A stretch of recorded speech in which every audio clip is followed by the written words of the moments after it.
Let's go.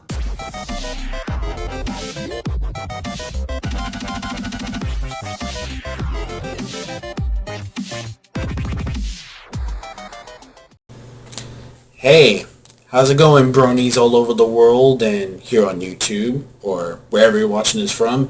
It is I, the Ninja Reviewer, and in case you're wondering what this video is about, well, it is about MLP Season 5.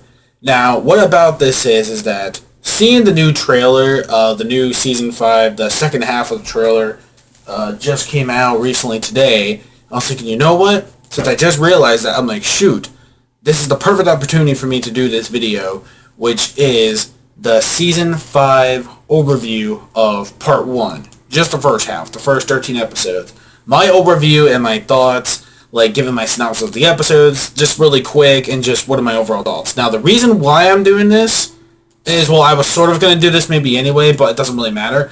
The reason why I'm doing this is because, for one thing, if you guys remember, for some of my old subscribers on Anime Game Freak 89, for all of you who remember that channel, I'm afraid no longer exists due to a lot of bullshit because, long story short, for some stupid reason, not only did I get one copyright strike, but I got two of them, and the second one was just random and out of nowhere. Like, I had no idea how the hell I got this, like, copyright strike. It was from some video client group that had nothing to do with it. I mean, it could have been just because of the thumbnail, because I looked at the other thing and it looked like it could have been something had to do with the thumbnail, and maybe that's the reason why they kind of did it. And it was for a fairy tale anime review of all things, just me on my ass reviewing the episode on camera. Like, that's it, like nothing else. That's all I was basically doing. But for some stupid reason, I got a strike from some client thing, which, I don't know, it probably isn't really like a real person. Maybe it's a bot or just some random ass hacker or just some, not hacker, but like,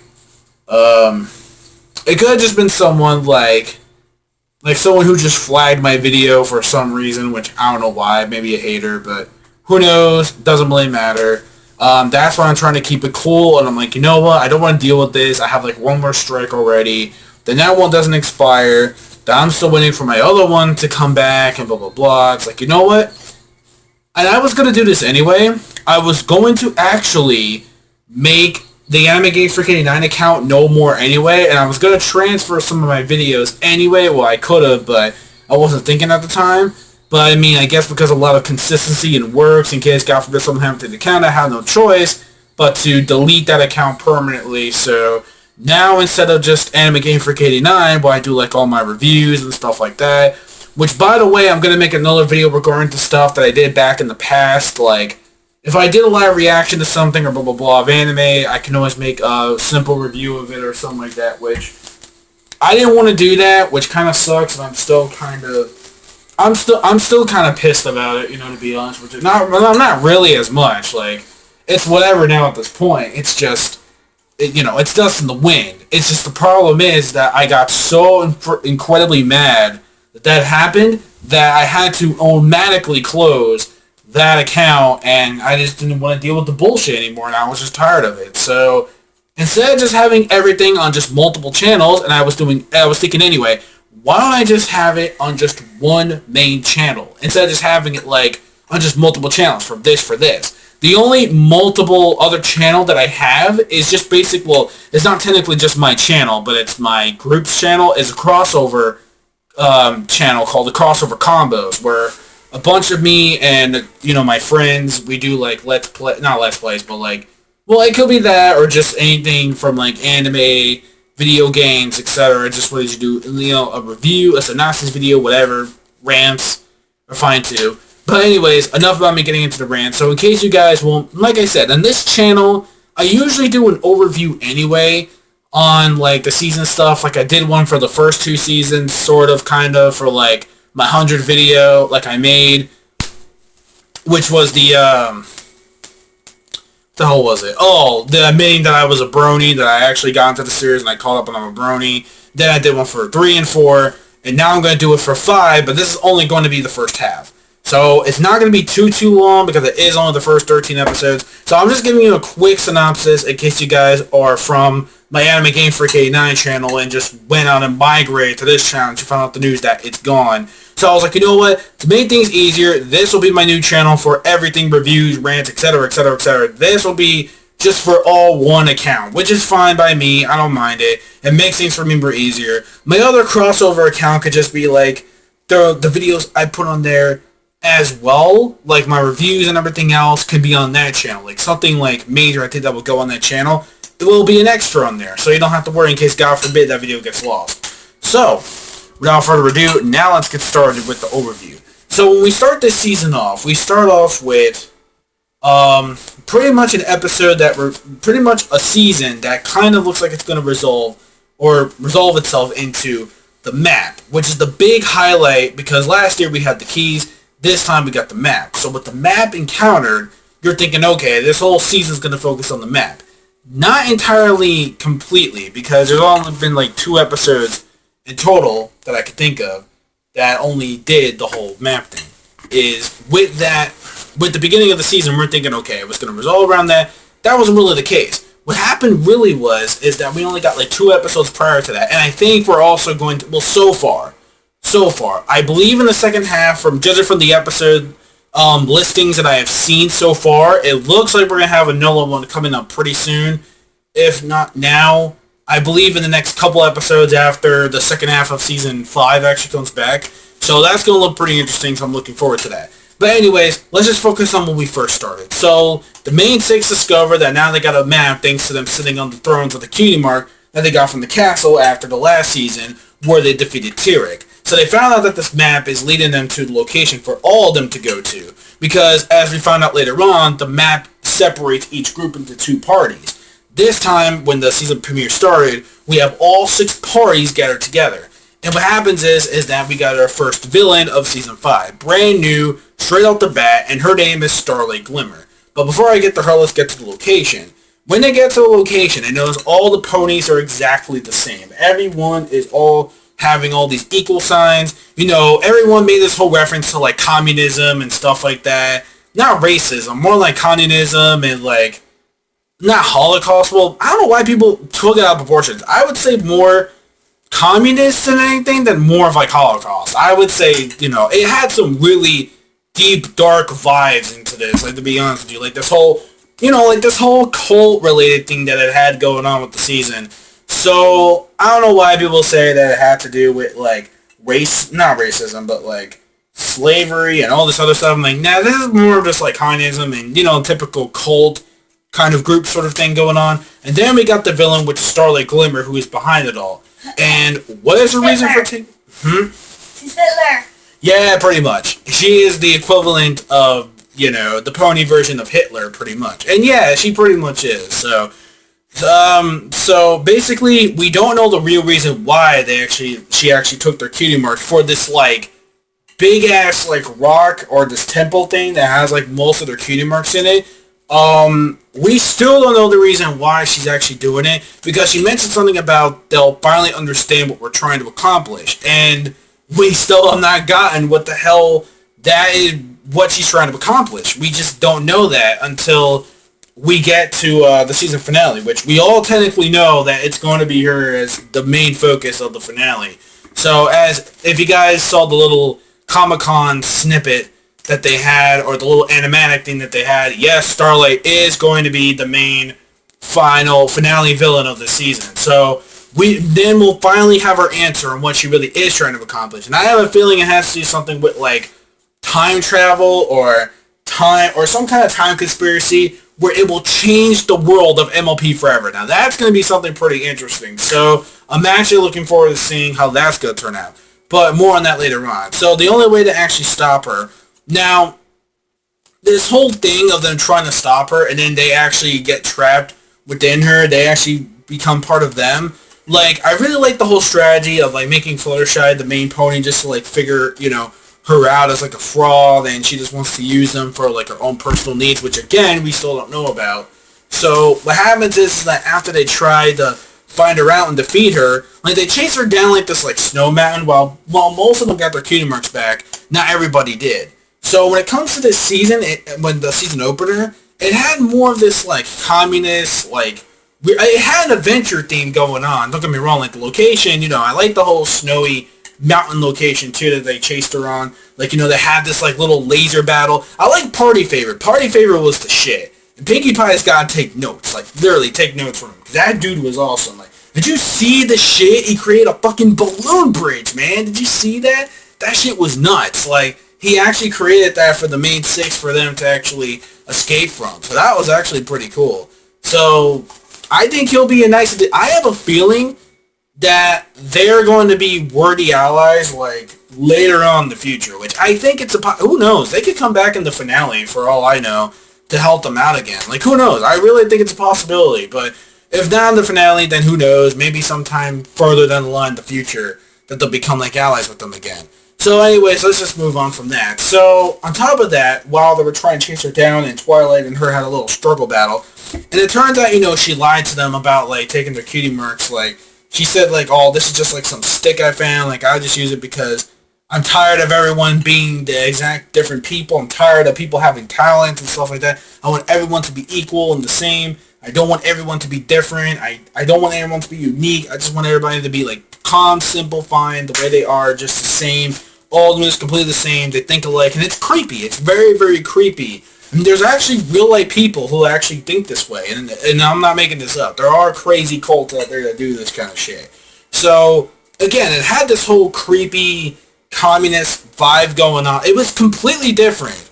I will say this. It's completely different from what we got from the usual season finale. It's completely different from, not finale. Premiere, sorry. The premiere. It's completely different from what we got from the usual premiere that we got from previous seasons. So it's completely different, which I really like. It was actually a very unique concept. So, my only complaint about it, I guess, is that it didn't really have, again, the only tiny complaint I have about it was the purpose of Starlight Glimmer. I think it was actually a pretty damn good way to start the season off. I thought it was a pretty damn good way to start the season off. I think I gave the episode a 4 or maybe a 4, or maybe a 4.5 just to be a little nice, but it doesn't come to the perfect, when it comes to I would say the season 4 premiere had to me, I'm guilty for epicness, hype level and shit like that. I'm guilty for that, and I kind of say, I hate to say it, I think that one got me more hyped than this one, but it was actually a pretty damn good way to start the season off, because now we have an insight, but what's different about this is the first villain from any season premiere that actually escaped from the main six, that didn't get defeated yet. She just escaped, and they're like, let's go after her.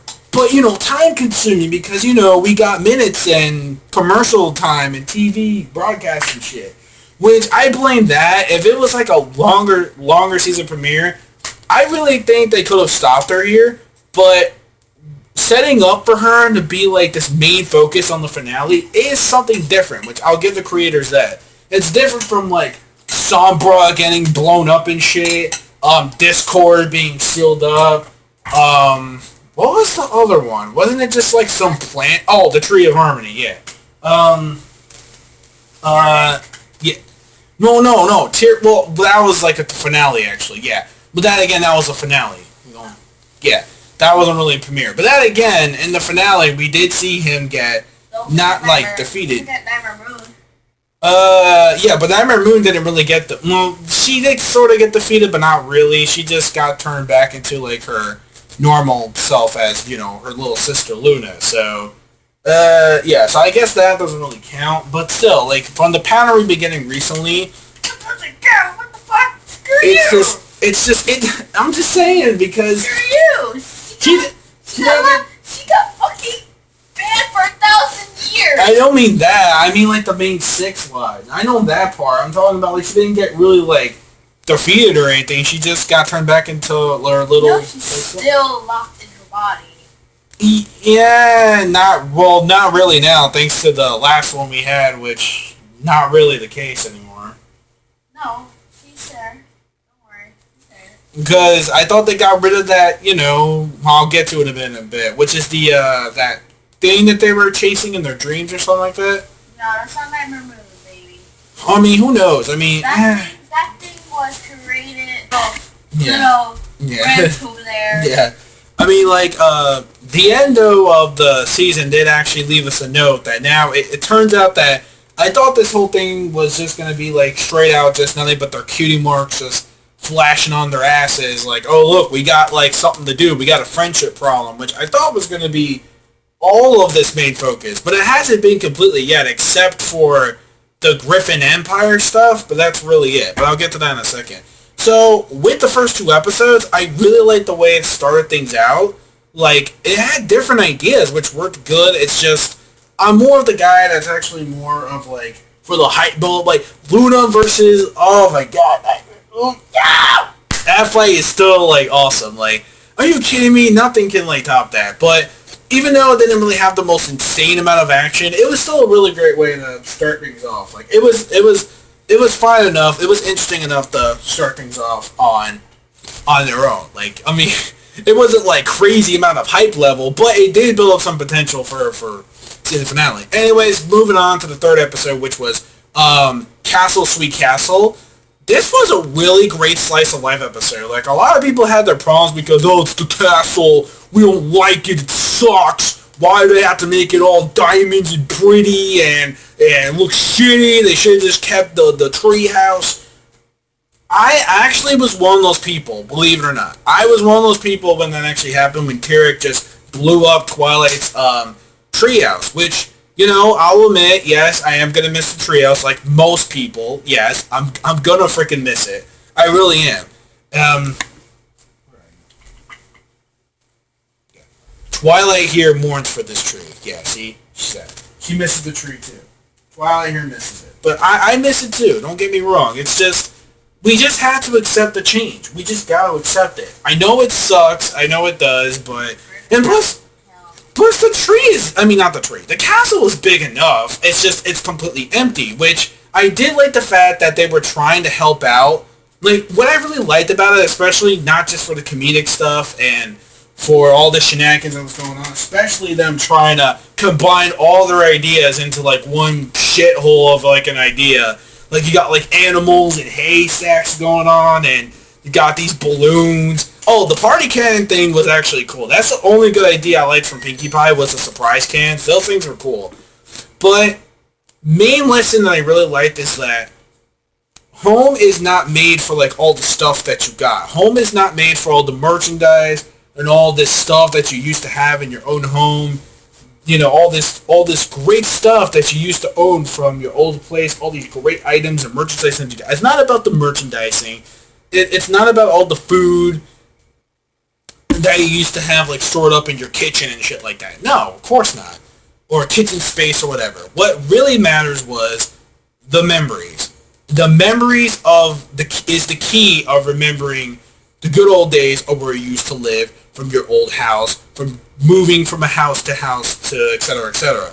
So it's basically the memories is what really counts. And that was a strong key lesson, is the memories. And it's true, like, I remember all the memories of my old place and my old house where we used to have Halloween parties and stuff like that, and all the things I used to do as a kid back in my old house, and, you know, now I'm living in a new place. You guys remember, especially the reviews I did back in the day, and I had my old basement with the floor. See, you know, it's the memories that bring stuff together from your old house to the new. And what I really did like was that I really did like the touchiness, like the feels were strong. The feels are really strong. The comedy was actually really funny. Oh, Twilight Best Pancake Pony. Best Pancake Pony. I love that. I'm Pancake. Like, that shit will still be the most funniest thing to me. Like, that was a meme on Tumblr for like a week, and that shit is still freaking hilarious. Like, I love the I am Pancake thing. Like, it's just, oh my god, it's too funny. But, like, yeah, a lot of funny stuff. Like, I love how Pinkie Pie also just breaks everything, like, the conversations. Like, remember when the house blew up? And I'm like, oh my god, like, what the hell? So, and the song is cool. I like the song. Oh, well, I'll get to the songs. Oh, I forgot about the song. Shit. From the season premiere. The In Our Town song, disturbing as hell. Like, literally, it reminds me of something from, like, not a boot camp, but, like, one of those, like, um, shit, those like kind of concentration camp songs, like you know the marching and the, you know stuff like that. That's what it reminded me of, and it had this really creepy vibe. But I liked it for some reason because it was like that. This song, Castle of Ours, was actually pretty good. I liked it because it had this whole winter wrap up thing going on with the beat and stuff like that. It was really good. I really liked it. And, you know, it was going back to the usual MLP songs, which was good. I liked it. The song was actually pretty nice.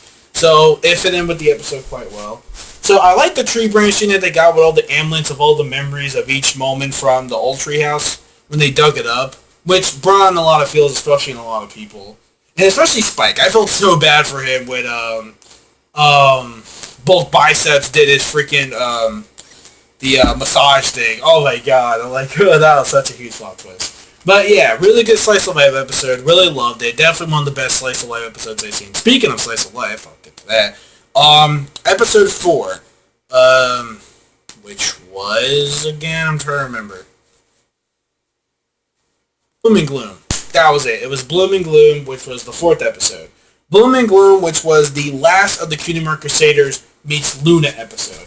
And I gotta say, that episode was so freaking good. Like, the huge mindfuckery of all the different dreams that Apple Bloom had, and whatever, etc., was a very nice touch, and a very nice character development for Apple Bloom as well. And it was really great just to see Luna just to, like, you know, especially when she finally got all of them together and says, like, you know, your cutie mark is meant to be on who you are, on your destiny. Like, you can't rush destiny. You can't rush it.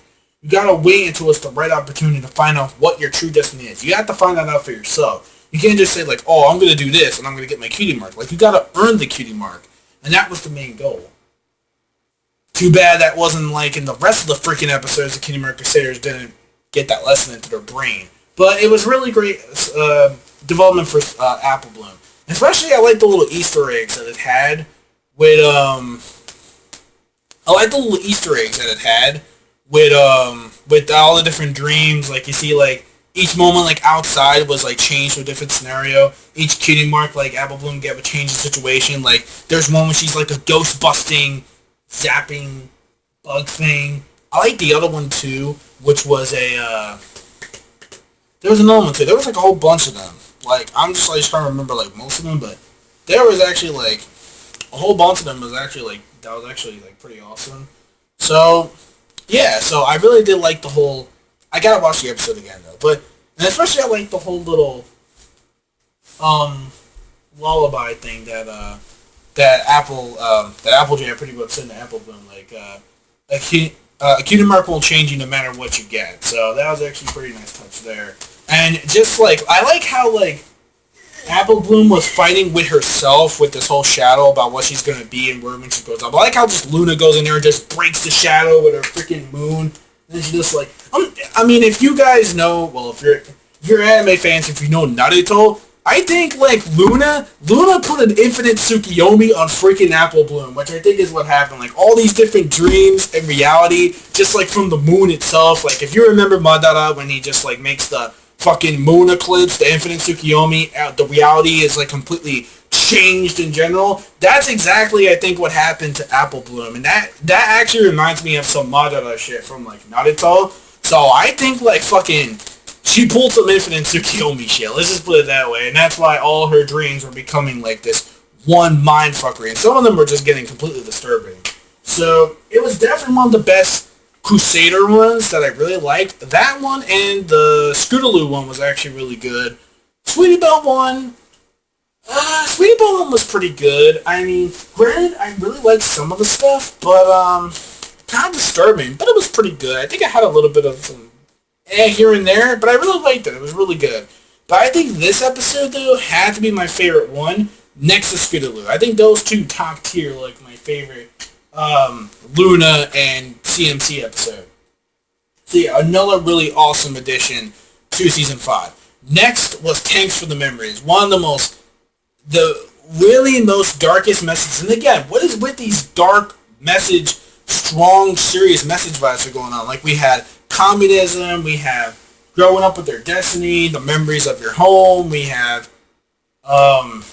now we have acceptance of grief. Acceptance of grief in My Little Pony. Friendship is magic. Oh my god. Now I will say the only thing that I had an issue with is why Rainbow Dash didn't get the actual blame for all of it. Like when she actually blew up the whole weather machine in Cloudsdale, which I'll still get why they didn't find. How the hell did you not catch her after that? Like seriously. But I can understand it was all a mistake for Tank, which I will admit, was pretty sad that she would go to the length of anything to go to actually be united with Tank forever. And she really doesn't want to let Tank go. Tank is the only pet that Rainbow Dash actually has. Considering Fluttershy has thousands of them. But I'm just saying that, like, with Rainbow Dash, she, Tank and her are the only companions of pets and owner. Like, there's no one else that she has that she can actually, talk to when she's not with her friends, read books to at night and stuff like that, except only when she's around Tank, just alone.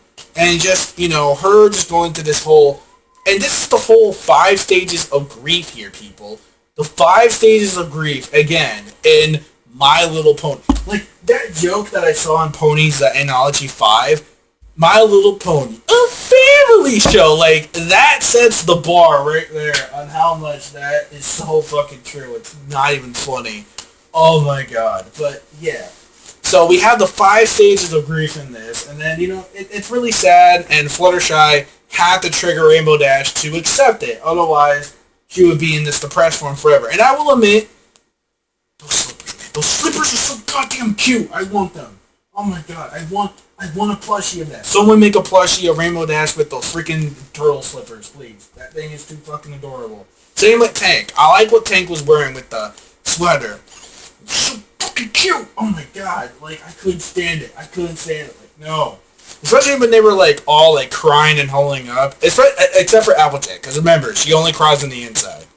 Uh-huh. Yeah, right. Until the freaking episode where they're dressed up for the gala. Well, okay, there's a difference between tears of joy and just tears of sadness. So, I guess I could let it slide, but it's like, it's weird. And again, the element of honesty. Yeah, but that was like, that had so many people, like, speechless. Like, she's getting married. What the fuck? Like, yeah, I mean, okay, fine, I can accept it, because it's tears of joy, so I'll let it slide, I guess, but my ass. But, yeah, I mean, it's tears of joy. I mean, if it's not tears of sadness, it doesn't count, so it's like, okay, whatever, but still. I just don't know if I could trust her honesty freaking element anymore, which, is she even about honesty anymore? Like, seriously. But, yeah, granted, though, bottom line, though, like, it was even sad to see Tank being holed up for winter until he comes back for some. Well, if you watch the last episode before the hiatus, you will see in the pets when they were trying to get their grooming thing, they had Tank.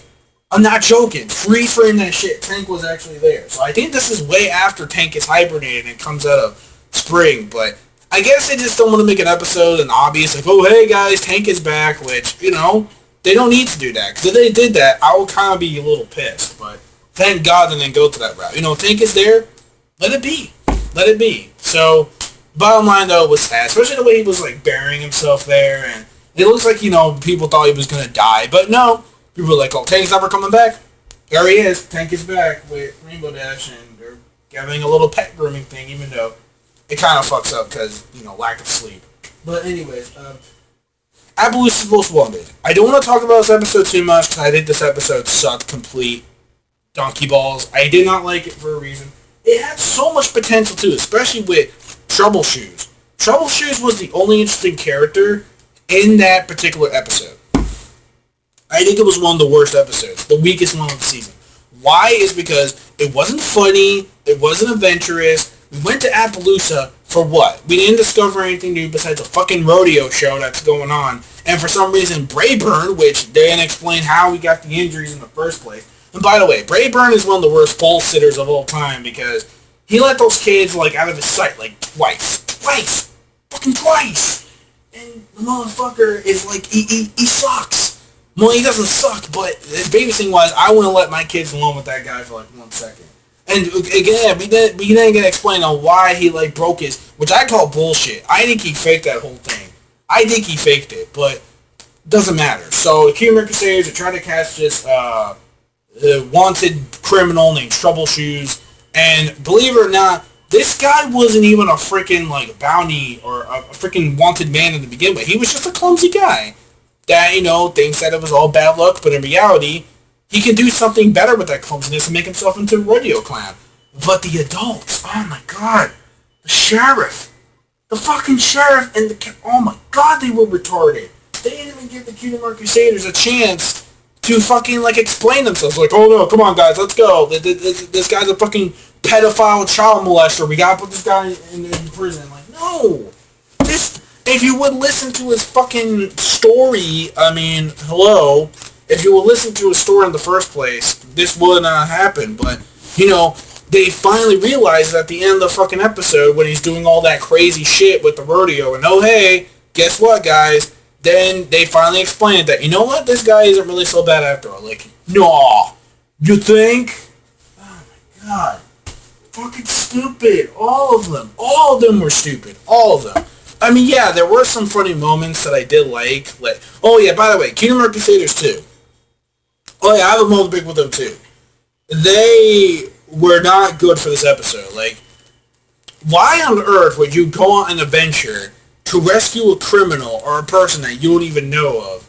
And second of all this was just to go get your cutie mark. All of this was to get your cutie mark when you learned from fucking episode 4 of the season, Luna. Did you not see Luna in your fucking dreams saying, oh hey, you can't choose destiny, you can't rush it. You gotta wait for it, and then you can decide on what you really want to be. Yes, it's a scary thought, but whatever you choose is the path you choose. That's how you can get your cutie mark. It's what you choose, it's what you choose to be your destiny. To be your destiny. Not just randomly go, okay, if I do this, I can probably make something of myself. I can get my cutie mark. No, oh god. You didn't learn nothing. Luna should have came down there and fucking, she should have done that. Like, she should have bitch slapped the 3 of them. I'm sorry it sounds wrong, but come on already. Like, you just learned this, like, 2 episodes ago. Can I intervene for 1 minute? Yeah, go ahead. Go. Don't forget that they're children. Yes, they're children, but... Wait, before you say anything. Yeah, bottom line, I mean, the lesson was fine, don't get me wrong. Now, the lesson was fine. I like the, point it was given across, like, just because, you're this and that doesn't make you this. And, it was a whatever lesson. It was alright. So, bottom line, the episode was just, unforgettable. One of the worst episodes of the season. And I was, like, literally, like, getting a bit nervous. I'm like, oh god, like, I'm really hoping that the next episode will be better. Which, of course, it is. Surpasses it by a long shot. And it's pretty much an episode that you might as well forget out of your brain. Like, yeah, just forget about it. Although, I did like the potential of Troubleshoes, which was fine. I mean, that stuff was fine. But the CMC, like, okay, I understand children, but I swear to God, that the middle of season 5, something happens. If they get their cutie marks on season 5, and if they actually learn finally how it's done, then okay, that's fair enough. But I mean, it just seems that lesson just seems convoluted. What was the? Oh my god, I know it's gonna say like, well, that lesson's convoluted now because now they haven't learned to go on one thing. Whatever, maybe, I don't know. Still, episode still kind of sucked. Kind of. Next episode, meet new friends but keep Discord. Really loved it. It's Discord. Discord's freaking awesome. I love the random references that, they had with Dumb and Dumb. Besides the references, though, I like the concept of getting this whole... Because Discord is not used to the whole friendship thing. So he's still getting used to the fact that Fluttershy is still hanging out with other ponies. And that Discord's pretty jealous because, he was always the one that would always hang out with Fluttershy more often at times where the main 6 weren't around. And he would go there for, like, Tuesday tea parties and stuff like... Well, not tea parties, but, like, just Tuesday tea. And then it's like... he gets jealous because he's like, well, I'm going to the Grand Gala Gala, and I was going to invite you, but it was too late. Someone else asked me. It was from where I met this person was a dear friend I met on my trip to see the Breezies, and we got Tree Hugger, which is like the Bob Marley pony or the Snoop Dogg pony. Whatever weed jokes you want to use for her. Yeah, she's a weed pony, okay? End of story. She's a puff puff give pony. Let's just keep it plain and simple. So, anyways, but granted, she wasn't that annoying. She was kind of funny, but still, it's like, you're just trying to, like, we know what you're planning as, bro. We know we're not stupid. We know this hippie has been smoking way too much hash brownies, if you know what I'm saying. So, yeah. Weed every day. Yeah, smoke weed every day. Yeah, I know everyone's going. But also, I love the Discord's like house, his little pocket dimension like house thing. That was cool.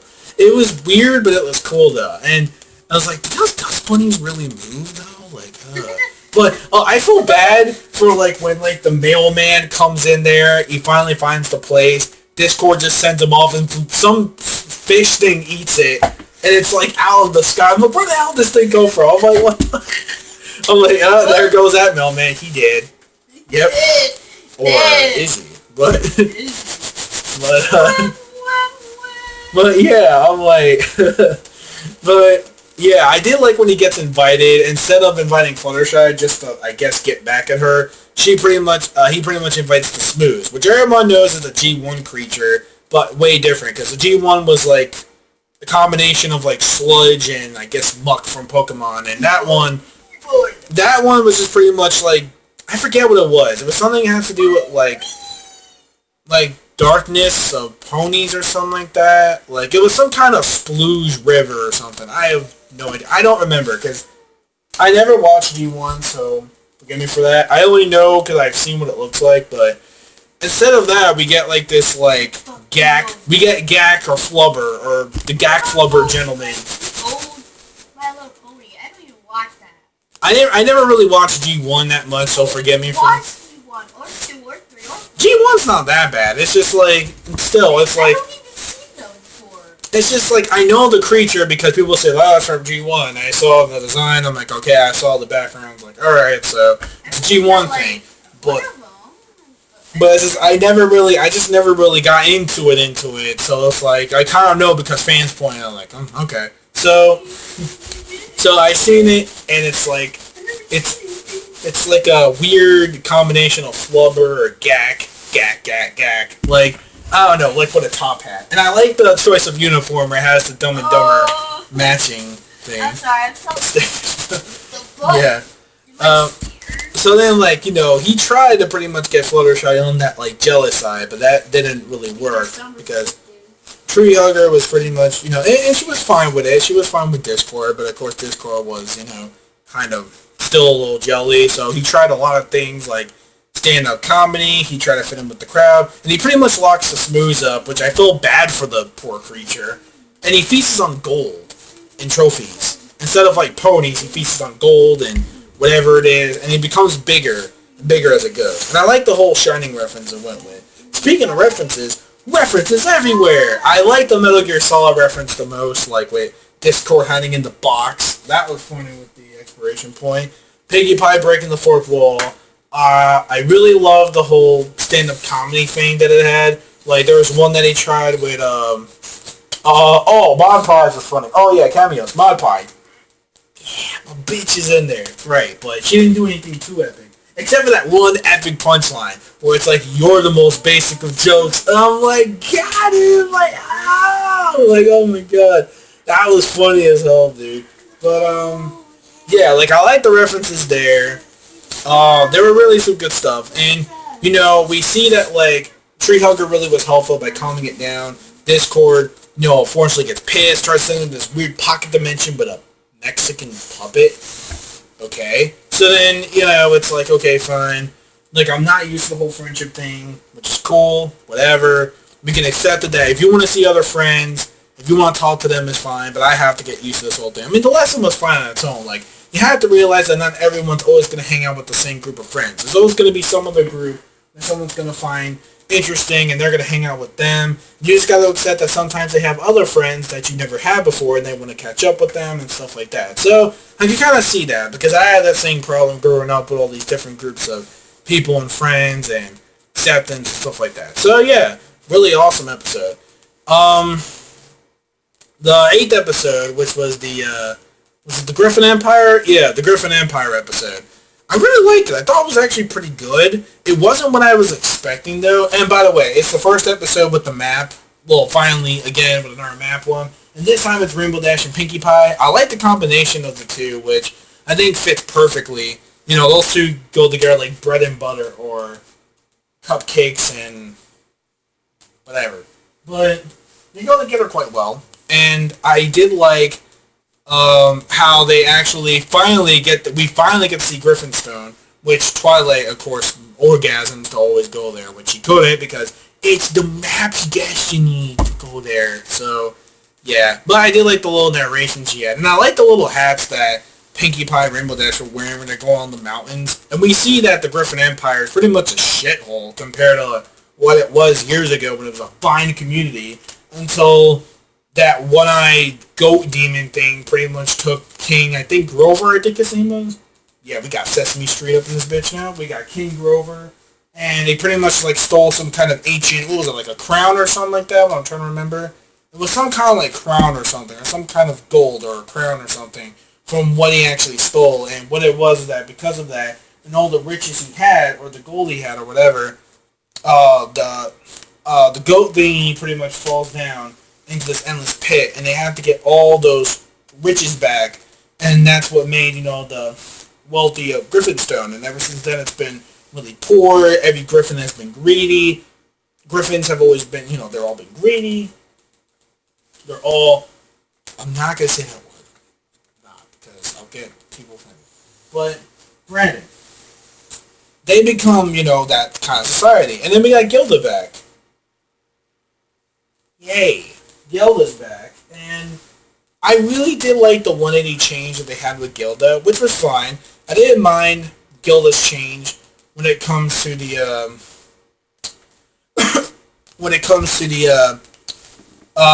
actually making her personality pretty good again, which I didn't mind, you know, to be perfectly honest, because it does give a lot of good character development towards Gilda, which I didn't mind at all, which was fine, because Gilda to me was a fine character, you know, like on her own terms, so I didn't mind it too much. Gilda, though, I didn't really like her too much because, for one thing, she would make Fluttershy cry. You know, she was pretty much like she was a biatch towards, like, Rainbow Dash. Not the Rainbow Dash, but, like, all the other ponies. So, not the most friendliest of the bunch. So, I'm really glad that, you know, they actually gave her quite character development because it was hard for her to make friends. Everyone was pretty much the same like her. And then she finally got this, like, really cute flashback, which diabetes waiting to happen. Like, we see the two of them communicate. We got Gilda and Rainbow Dash and their wonderful their little juniors academy thing, and they're like, you know, they get together and they fly with each other and stuff like that. It was cute. It was fine. And then it turns out that, like, even though, like, her friend was in danger when Rainbow Dash was gonna fall and got caught in the wrong thing to actually fall, apparently it was okay because in the end, she realized that her friendship with her and her bond with her was more important than that. So that was pretty much fine. And Pinkie Pie was actually really funny in this episode. Like, really was. Like, I think Pinkie Pie had a really good... There was a really awkward scene there with the statue where she was, like, trying to flirt with the King Grover statue. I'm like, okay. So that was kind of weird, but okay. There were a lot of good, like, random funny moments. Like, a lot of inside jokes, which I think were pretty good for Pinkie Pie standards. So yeah, I thought it was a fine episode. It was great to see finally a new location, the Griffin Empire, which a lot of people I think overhyped the Griffin Empire too much. So that's why it didn't turn out as most people expect it to be. But it was a fine episode on its own. And what as God name has Gummy done ever since Pinkie left him with the cooking planning? Then we get to the big one, which is the 100th episode. We have the Slice of Life. Pandering, fan service, background ponies for the win. They get their own time to shine. Even though it wasn't like... People can argue that the story wasn't like completely structured as good, But I will say it was fun on its own. It did really give a lot of chance with these characters to finally get some time in the spotlights and development, especially the D to the Y. We all know Derpy. Derpy, of course, which, oh, I'm sorry. Excuse me, I need to call her by her proper name. Muffins. Yeah, they actually changed that. Doctor Who's, I think, was like Doctor Who's, though, but I don't know. But, still, very nice episode. A lot of pandering, fan service, but it was worth it. It really, really was. And I did do a live reaction to that episode, and I was hyped. It was actually really good. I enjoyed the living shit out of that episode, like, a lot. And it just gets to show you that, especially with the mayor, like, at the end of the speech, like, it's not just their main characters that make the show so awesome. It's every character that has its own story. So the speech at the end especially was very touching. And this whole thing, this whole bizarre event was just for a wedding of Cranky and Matilda, which we didn't think was actually going to be an actual wedding for that. Like, we all thought it was going to be, like, a wedding of someone else. Because they keep hyping up, like, what's this wedding going to be about? Like, who's getting married? And then we find out it's Cranky and Matilda. Like, oh, that makes sense, because I thought they were already married, though. I mean, I don't know. That's just me. I thought they were already married, but I guess I was wrong on that. So, that's Slice of Life, which configures Slice of Life. So, great episode. A really good way to celebrate the 100 episode marking, even though the main 6 kind of took a backseat to the episode, but it was still really good just to see the fans wanted, hey, you guys want Derpy talking, you guys want Doctor Who's interacting, blah, blah, you want all this pandering? Well, here you go. That's episode 100. So, yeah, so that's it for that. We got the 10th episode, Princess Spike, a pretty decent, solid Spike episode for once, but it's not the best Spike episode. Pretty much it's about Spike pretty much taking responsibilities while Twilight's trying to get her sleep. And I don't know if she's really more asleep or drunk, especially the shit that she says to Spike. Put the hay in the candle and then you eat the candle. The fuck? So I think Twilight's more of drunk than tired, but I could be wrong. And it was cute that she was actually sleeping with the books. That was actually pretty cute. She was trying to make like a fort, like a bed on the pillow, and Twilight was just sleeping in the books. That was kind of funny. But like, pretty much when it comes to the Spike episode, it was actually a pretty funny one, but I really did like the fact that he was trying his damn hardest to not stir Twilight. Even though the whole episode could have been solved, and I agree with the Fiery Joker on this, earplugs. Problem solved. Problem solved, and this whole episode would not have happened. But that, no, true, it wouldn't have happened. And a lot of people, oh yeah, by the way, hey, Princess Celestia and Luna, you're only seen for like 1 minute, pretty much. Yeah, they were just in the back burner for like 1 minute. And then pretty much they were just making this whole statue to reunite every pony of unity except for Twilight. Well, I'm glad Twilight got the speech right, because when she was at that podium, she looked like she drank way too many apple martinis for some reason. And yeah, but even though it's more like a sleep, I'm just saying. So, a lot of shenanigans going on with Spike, but again, it was a decent, solid Spike episode. Not a terrible Spike episode. Again, I think just for sidekicks to me and Spike After Service, yeah. Well, Spike After Service was okay, but just for sidekicks sucked though. I hate that episode. Worst. That's the worst episode for me. This one was decent. It was solid. I didn't mind it too much. Especially Cadence. By the way, Cadence, your advice sucks. I'm sorry. Like, Cadence, she needs to really, I don't know. She just really needs to stop trying to get involved in Spike way too much. Like, her helpful advice wasn't really that too helpful. Like, I don't know. Like, Cadence, she was just there just to be there. Just to give Spike that, responsibility. Even though I did like the turn that Spike actually got some pretty good decision ideas. Yeah, he did get some pretty good decision ideas, even though some of them turned into shit. But he did learn his lesson that even though you did something wrong, it's your duty, it's your responsibility to make things right and fix it, which is an okay lesson. But I think we've seen this countless times before. So yeah, I thought it was a decent solid Spike episode. Then we got what was it? The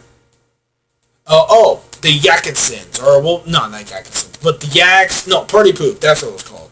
Party Poop. That episode was a really awesome Pinkie Pie episode. I think that has to be one of my favorite ones, next to Pinkie Pride, which I think those two, in my opinion, are like one of the best ones. Well, no, third. I Forgot Too Many Pinkie Pies was another favorite of mine too. So 3 of them, which I really liked. So with this episode, I really liked how Pinkie Pie has all this plan, all these preparations of all these parties of every pony that she knows of, and she can create any party with all this information she's got in this little tiny little secret party base, which was actually pretty cool. I actually like that. So with that episode of mine, the yaks were dicks. Yeah, the yaks were huge dicks. I will admit that. The only problem I had with this episode was the yaks were complete asswipes. They really were. You're like, oh, this is not the yaks. We're gonna smash everything. I'm like, oh god, shut up. So that was the only thing I had a problem with the episode. Everything else is fine. Like, I like the whole shenanigans, Pinkie Pie going on this journey just to plan the perfect party for the Atkinsons until it goes completely down the shit, and then she slides back to square one, and it's like, oh my god, that reality. I know how it feels, Pinkie. I know how it feels.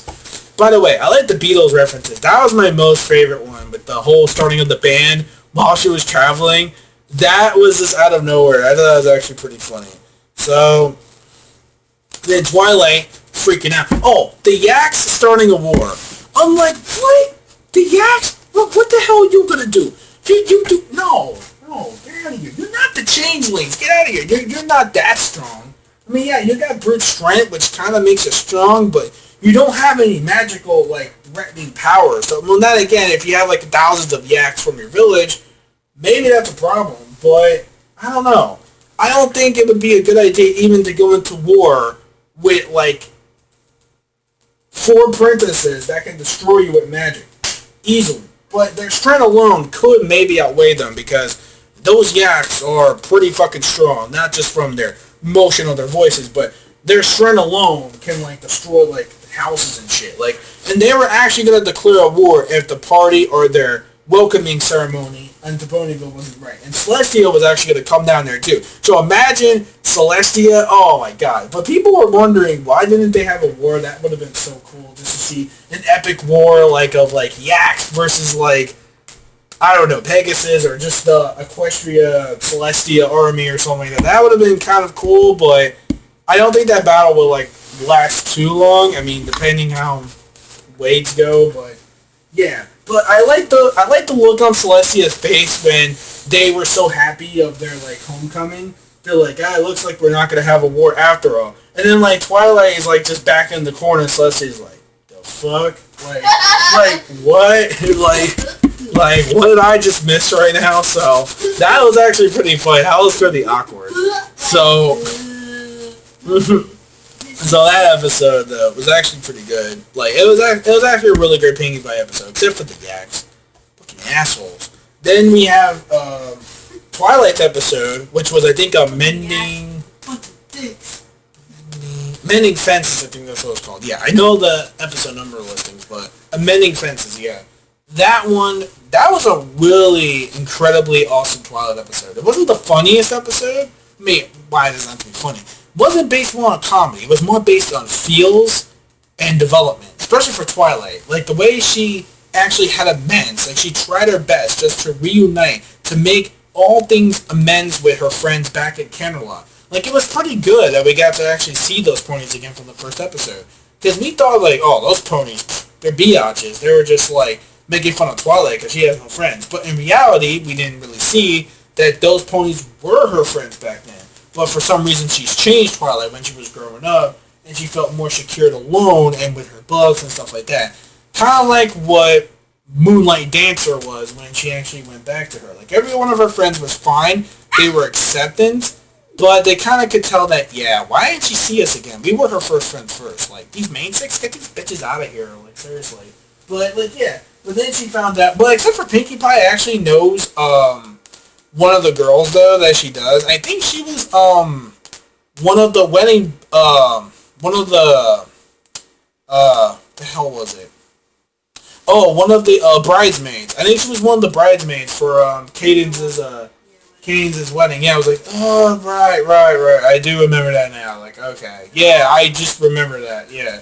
So, Twilight's wow, and you call yourself the Princess of Friendship, and I'm like, shots fired, damn, that's, you go, Pinkie. That was a good one. I'll admit that. Those bitches were creepy women. Now, Moonlight Dancer is pretty much like the Twilight before she became the Princess of Friendship, or before she became the trigger for friendship. Pretty much, yeah. So this is pretty much around that time before that. This is kind of what it reminds me of when it comes to Moon Dancer. And I don't know why they would give her a name like that, like Moon Dancer, seriously. But, I mean, it's a really nice name, I'm just saying. She doesn't really dance or anything, but she's kind of like... Know. Wink, wink. You never know. She's pretty much like... antisocial like Twilight, I guess, because, and it wasn't really because of her like changing like Twilight growing up. It was mainly because Twilight skipped out on her party that she completely forgot about, and she was really looking forward to seeing Twilight because those two had a bond with each other, especially about learning different reading different books, learning spells, stuff like that. Stuff like that they can get in bond with. But what happens was that Twilight, after she got sent to Ponyville from Celestia, she pretty much was disappointed that she left for good, and she missed her party, and then she became depressed, antisocial. She became exactly like Twilight after episode 1 actually happened, or the whole pilot episode season, pretty much. So she changed all that, she tried everything, but nothing really worked. They had a heartfelt moment, like, you could tell that Moon Dancer was broken for a while, that she really misses Twilight a lot. And, by the way, my favorite scene, though, was, learning, I really like this new spell that she goes, that she can actually go inside, a book. That was actually kind of cool. Then Moon Dancer, gets, looking scared out of her mind. That would have been, me, what the fuck?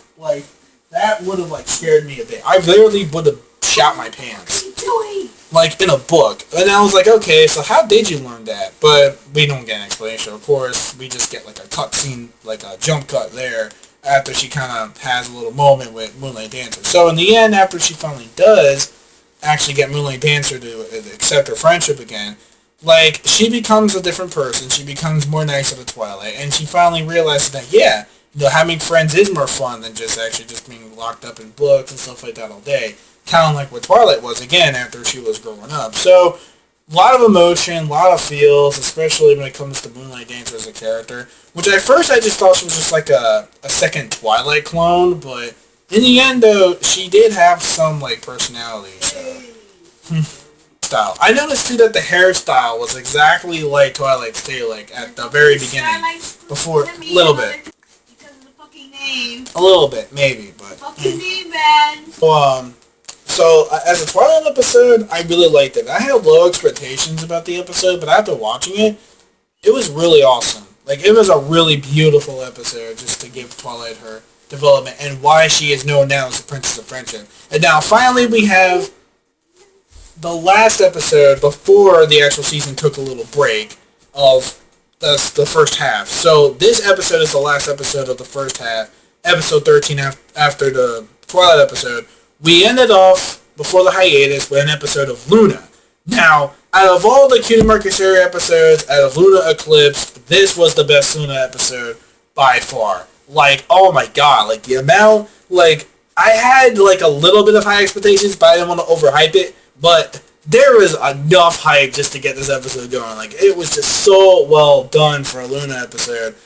Just the development of just, oh my god, the different dreams that they had, that thing, what the hell was it called again? No, not the Changeling Battle. This, I believe it was called, or something like that, which is that little, orb thing that can actually... It's almost the name of, the tampon. Close. It sounds... It's actually, I think we were close on that. I think it's the Tempest, I believe, or the Tempest, which is the, this little thing that Luna creates where she has this endless nightmare. However, though, what happened is that for some reason what happened was that it actually finally escaped from her dreams. And what happens is it went to every other pony's dreams, and Ponyville and all of Equestria, etc. And everyone was having all these really weird and fucked up dreams. Especially when we actually get to have the main six together to fight this thing. And every other, pony's dream was fucked up. We had Rarity where all these clothes turned, all these plants, or as I call them, the open plant vaginas for some reason. I mean, they were creepy, but, still. You know what I haven't noticed? Celestia's Yeah, that Celestia dream wasn't in it. But that again, Celestia, I guess, wouldn't really be the main focus anyway. So we did get the other one, which Pinkie Pie's was just like breaking the fourth wall of every dream. Just going the dream, the dream, the dream, kind of like Luna. So,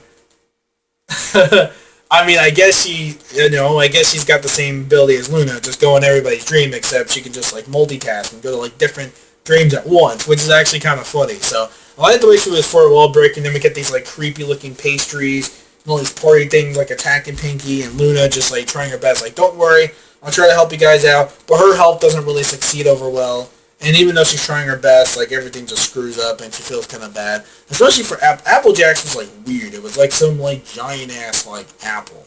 Which, like, I should have figured out was gonna be some kind of dream of that. Fluttershy's was just Angel Bunny on this creature that looks like a thing of hybrid from Where the Wild Things Are. Which, I don't know why, but it exactly looks just like that damn thing. So... pretty disturbing. Rainbow Dash. Oh, that thing was just... Oh, I felt so bad for her. Where she was, like, just fighting a whole bunch of changeling army things. That was a really awesome dream she had until it turned into this, like, cutesy, like, garden of flowers. And they looked a little creepy playing this flute thing. And Rainbow Dash was, like, freaking out. Twilight was just, like, Attack of the Killer Books. It's Twilight. Books. It works. Killer Books. So that worked, I guess. But, like, still, like, I mean, that dream wasn't really so bad. To be honest, I think that was the only dream that wasn't really that fucked up, really, to be honest. But, whatever.